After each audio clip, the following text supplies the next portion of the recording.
Bismillah, sekarang pembahasan tentang jual beli mata uang atau namanya as-sorf. Yaitu di sini fatwa DSN MUI tentang jual beli mata uang, yaitu bahwa dalam segala kegiatan untuk memenuhi berbagai keperluan seringkali diperlukan transaksi jual beli mata uang, baik antar mata uang sejenis ataupun mata uang berlainan jenis. Bahwa dalam uruf tijari, tradisi perdagangan, transaksi jual beli mata uang yang dikenal beberapa bentuk transaksi yang status hukumnya dalam pandangan ajaran Islam berbeda antara satu bentuk dengan bentuk lain.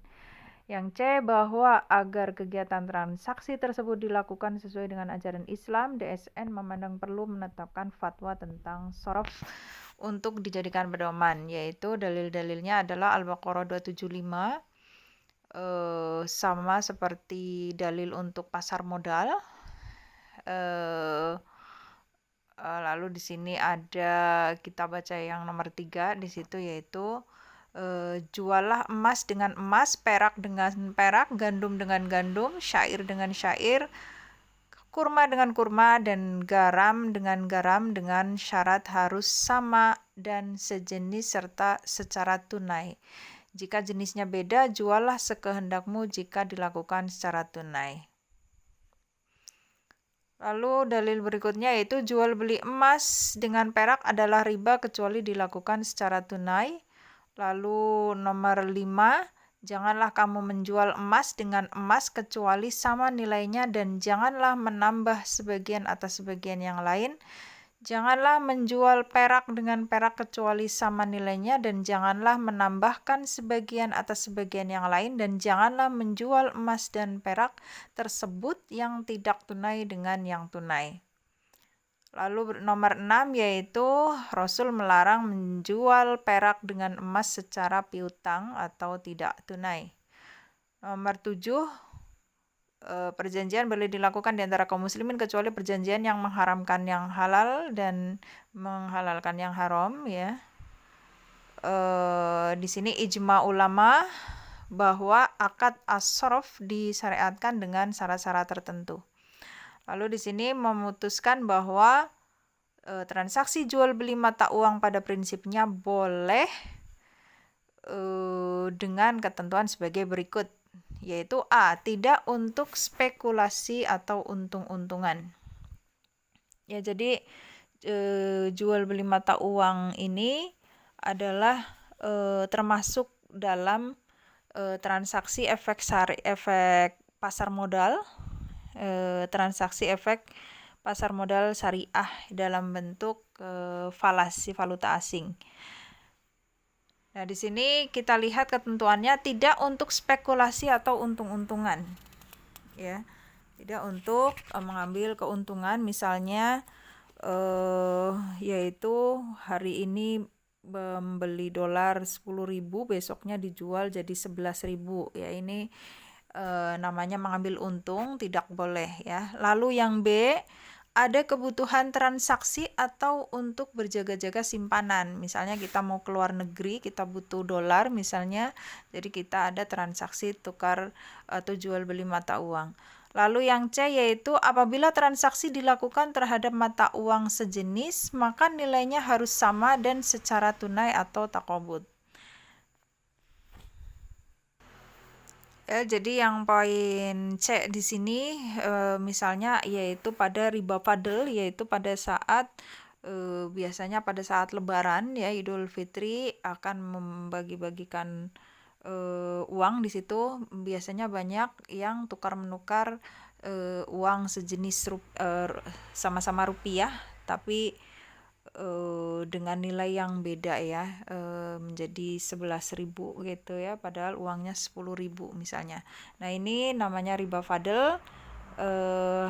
Harusnya kalau sejenis itu nilainya harus sama, 10.000 ya 10.000, lalu harus tunai, ya, mislan bimislin itu uangnya semisal, ya, harganya, lalu juga yadan biyadin atau tunai.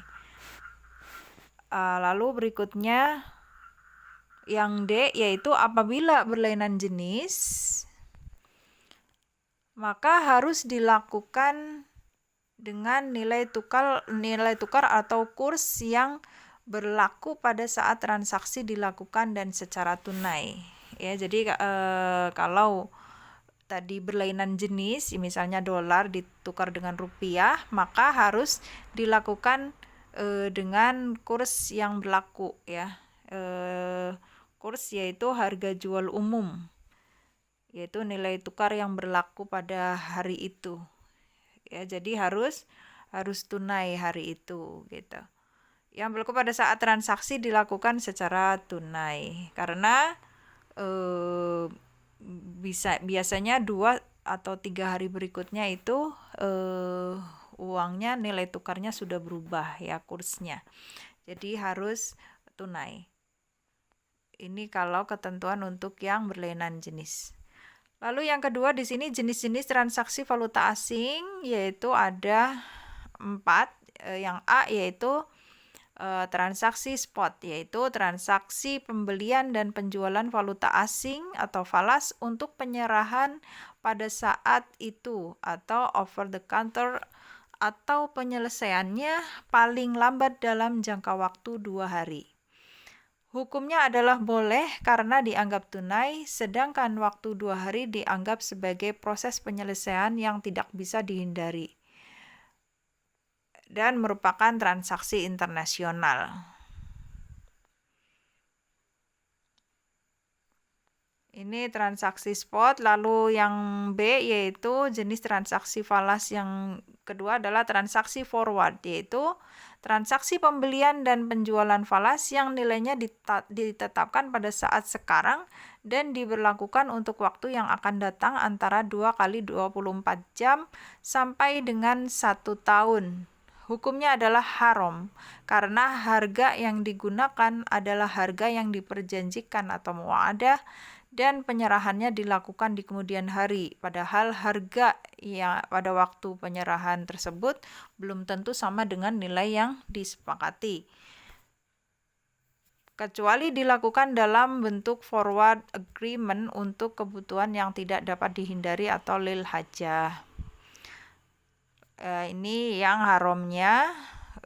Transaksi spot tadi boleh, transaksi forward itu haram. Lalu transaksi swap, yaitu suatu kontrak pembelian atau penjualan falas dengan harga spot yang dikombinasikan dengan pembelian antara penjualan falas yang sama dengan harga forward. Ini hukumnya haram juga karena mengandung unsur maisir atau spekulasi. Ya, maisir judi, ya.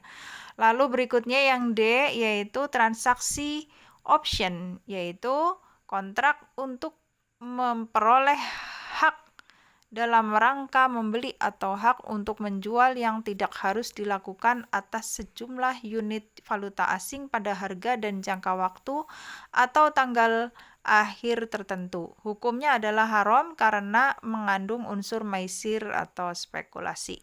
Ya, jadi yang boleh hanya A, yang 3 haram semua.